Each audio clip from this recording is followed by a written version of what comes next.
Pada kesempatan kali ini, kami akan memaparkan salah satu tugas kelompok pada Agenda 2 Latsar CASN Kemendikbudristek, yakni tugas video role model penerapan nilai-nilai dasar berakhlak.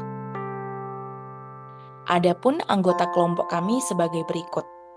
Yang pertama, Edwin Rizky Sukandar dari ITB. Yang kedua, Maria Apriliani Gani dari ITB.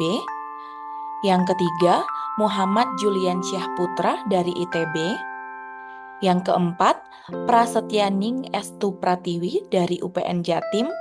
Dan yang terakhir, Valerina Armeta dari IPB. Gaya kepemimpinan yang transformasional telah dilakukan oleh Bapak Ignatius Jonan ketika menjabat sebagai Dirut KAI. Beliau telah berhasil melakukan reformasi layanan KAI yang sangat dirasakan oleh para pengguna jasa kereta api. Peningkatan pelayanan tersebut dapat dilihat dari manajemen penjualan tiket yang dikelola sangat baik melalui pemanfaatan teknologi internet, fasilitas perkereta apian yang semakin teratur, terutama ketepatan waktu perjalanan dan kebersihan kereta api, serta layanan lain yang berfokus pada service oriented. Penerapan kebijakan One Seat One Passenger dan boarding system yang diterapkan pada awal kepemimpinannya berdampak pada kedisiplinan petugas dan masyarakat pengguna jasa kereta api. Penerapan kebijakan ini terbukti mampu menghilangkan bisnis percaloan yang pada waktu itu kerap terjadi dalam pembelian tiket di atas harga resmi. Hasilnya, tindakan KKN, korupsi, kolusi, dan nepotisme yang terjadi dapat dihindari dengan sistem yang terukur dan terbuka menggunakan online ticketing. Kompeten. Perubahan-perubahan yang telah dilakukan oleh Ignatius Jonan melalui kepemimpinan yang transformasional terbukti mampu memperbaiki dan meningkatkan kinerja perusahaan. Karakteristik kepemimpinan transformasional terlihat dengan adanya perbaikan sistem manajemen dan sumber daya manusia di PT KAI. Jonan mengambil inisiatif untuk memberikan pelatihan dan pengembangan kepada karyawan agar meningkatkan kompetensi mereka.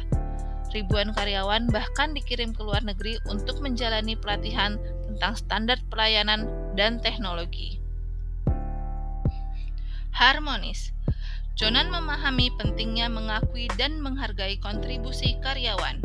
Ia memberikan apresiasi kepada karyawan yang menunjukkan kinerja luar biasa dan berkontribusi signifikan terhadap perusahaan. Pengakuan ini tidak hanya meningkatkan motivasi individu, tetapi juga mendorong budaya kerja yang positif dan produktif sehingga tercipta kerukunan, keharmonisan, dan kenyamanan dalam bekerja.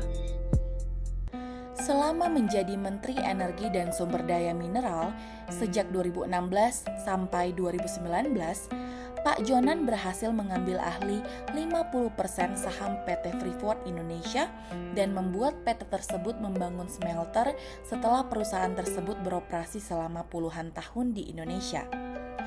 Keberhasilan ini merupakan salah satu implementasi dari Pasal 33 Ayat 3 Undang-Undang Dasar 1945 yang mengatur tentang penguasaan dan penggunaan sumber daya alam di Indonesia, yang berbunyi, bumi dan air dan kekayaan alam yang terkandung di dalamnya dikuasai oleh negara dan dipergunakan untuk sebesar-besar kemakmuran rakyat.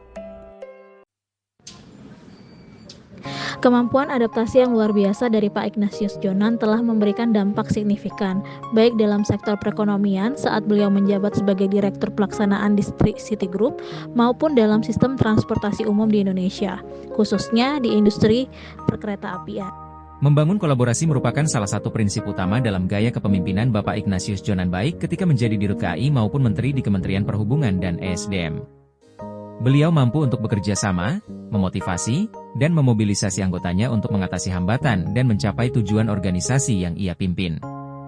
Pak Jonan juga banyak melibatkan berbagai pemangku kepentingan, baik dari sektor publik maupun swasta, dalam mengambil keputusan. Nilai kolaboratif yang ditampilkan membawa dampak transformasi yang luar biasa di dunia perkeretaapian dan perhubungan kita.